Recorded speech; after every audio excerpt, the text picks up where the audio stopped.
Good day mga sir. Ngayon naman didiscuss natin tong tail chart habang underway. Yan, underway tayo ngayon. Speed makikita nyo. 6 knots, 5.9. Tapos ang course dito makikita nyo 101. Dito naman yung GPS position natin. Nagbabago din siya habang tumatakbo tayo. Itong barko na to, barko natin. Habang tumatakbo, nagbabago din siya. Tapos ito naman yung red. Yan yung track natin. Ibig sabihin yan yung dinaanan. Ngayon ito, nagbabago na to, cursor position. Kung saan nyo siya itapat, lilipat din siya. Halimbawa, dito nyo siya ilagay. Yan yung position na nandito ngayon. Yan, dito. Position dito, yung nakalagay sa cursor. Yan nandito. Sunod naman, ito. Dito makikita natin ang 2 waypoint end. Yan, pwede natin paltan-paltan yan. Lahat nakalagay dito. Subukan natin mamaya.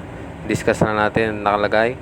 DTG, distance to go dito sa pinaka end waypoint natin, sa pinakahuli 16.8. dito naman sa ETA, yan makikita nyo natin ETA dito kung anong petsa, June 6, 06 ngayon, June, dito makikita 06, ang petsa ngayon 20, June 6, 20, 12:23. Yan ang oras.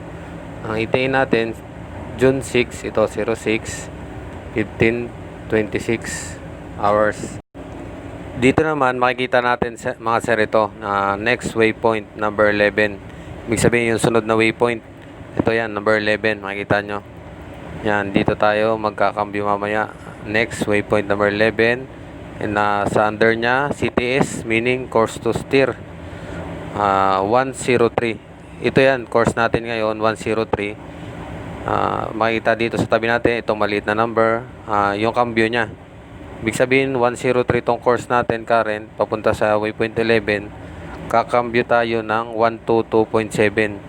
Kita na agad natin kung ilang degrees na yung kakambyo natin. Mga 20 degrees pa kanan.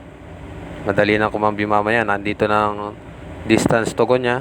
Automatic na magko-compute ang time to go, TTG. Yan, sa next waypoint 1 hour and 38 minutes magkakambyo na tayo ng halos 20 degrees pa kanan. Yan, makikita natin dahil malayo pa tayo. Yan, sunod naman itong function ito mga sir. Yan, pwede natin i-click yan. Nag-click to. Ito, pag tinapat nyo dito may lalabas button, click change for current or planned speed. Ibig sabihin pwede natin palitan ang ETA nito, depende sa current speed natin o sa voyage plan natin. Dito natin makikita yan. Click lang to. Yan, i-click tong voyage plan and calculation. Kung ano nakalagay dito sa speed dito, yan yung plan. Ibig sabihin, ito naka-plan siya ngayon. Ito ang ETA natin sa 5.5. Kasunod naman, pag i-click natin to, yan, magbabago siya. Ibig sabihin, gumagalaw na siya yan.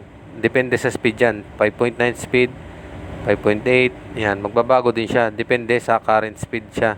Makikita nyo dito, naka CURR, car. Ibig sabihin, current speed yung ginagamit. Dito nyo siya i-click.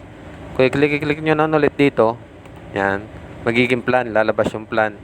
Ibig sabihin, hindi yan magbabago ng ETA kahit magbago yung speed nyo. Kung bumilis man kayo dahil sa agos o hangin, bumagal kayo, yung plan pa rin ang lalabas dito sa 5.5 na sinet nyo sa voyage planning. Ito naman mga sir, pwede natin click to. Ito, lalabas siya to end route or select waypoint, button click for end. Yan, pwede tayo mag-select dito ng waypoint na gusto natin. Makikita natin dyan kung anong ETA nya sa waypoint na to. Halimbawa, gusto nyo abangan tong isla na to kasi may signal dito, number 17 waypoint. Pag i-click mo siya dito, magre-red siya. Ngayon, mapapansin nyo, lilipat ito, magiging 2 waypoint 17. Naka-plan speed sa dito, kung ano sinet nyo sa plan speed dito, 5.5. Ito yon, ETA nya dito. Yung petsa, 06. Tapos, oras, 15:05 hotel.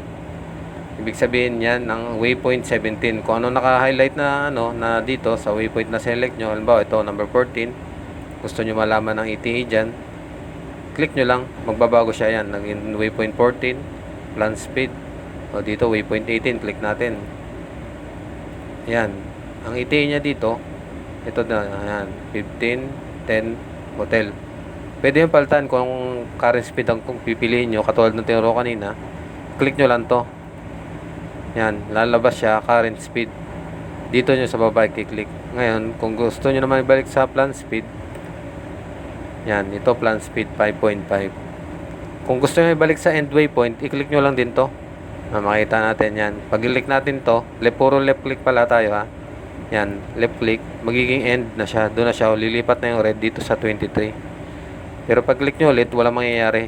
Laging end lang siya. Kailangan kung magse-select kayo, hanapin nyo yung se-select yung waypoint. Example, ton 13 o 12. Ton 12. Yan. Ang ETA dyan, makita nyo, DTG 10.9, ETA 14.40. Ngayon, papasok kami dito sa channeling area na to. Medyo masikip. Gagamitin namin yung reference tone tail chart.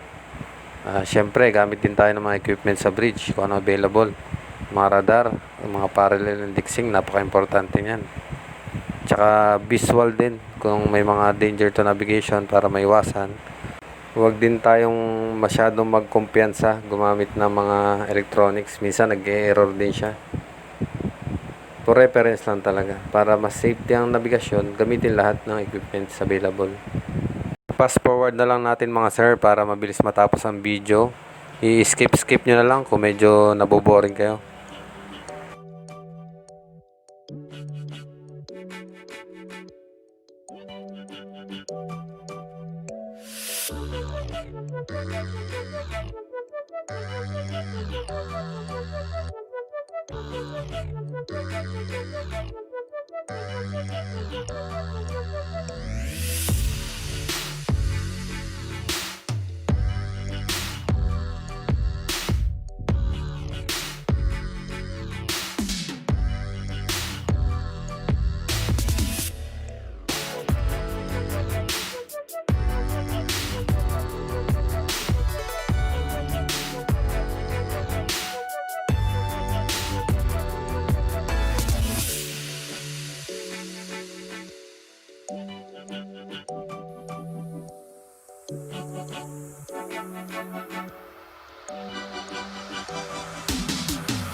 Makikita nyo sir, medyo lalabas kami dito sa lane. Katulad nga sinabi ko kanina, may nakita kami sa visual na kailangang iwasan. Para safety tayo lahat, ayan, iwasan lang namin. Okay lang naman lumabas dito sa lane kasi for reference lang siya. Dito lang tayo sa safe area. Ngayon mag-aangkorahe kami dito sa area na to. Ilagyan ko siya ng anchorage area. Tinuro ko naman yun paano maglagay ng anchorage area sa mga nakaraang video. Yan, mag-aangkorahe tayo dito dahil wala pang bakante sa port.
Okay, nakaangkorahin na tayo safe mga sir. Yan, lalagyan lang natin ng line area tulad nung tinuro ko nung nakaraang video para safe tayo. Yan, draw kung saan nyo drop anchor nyo.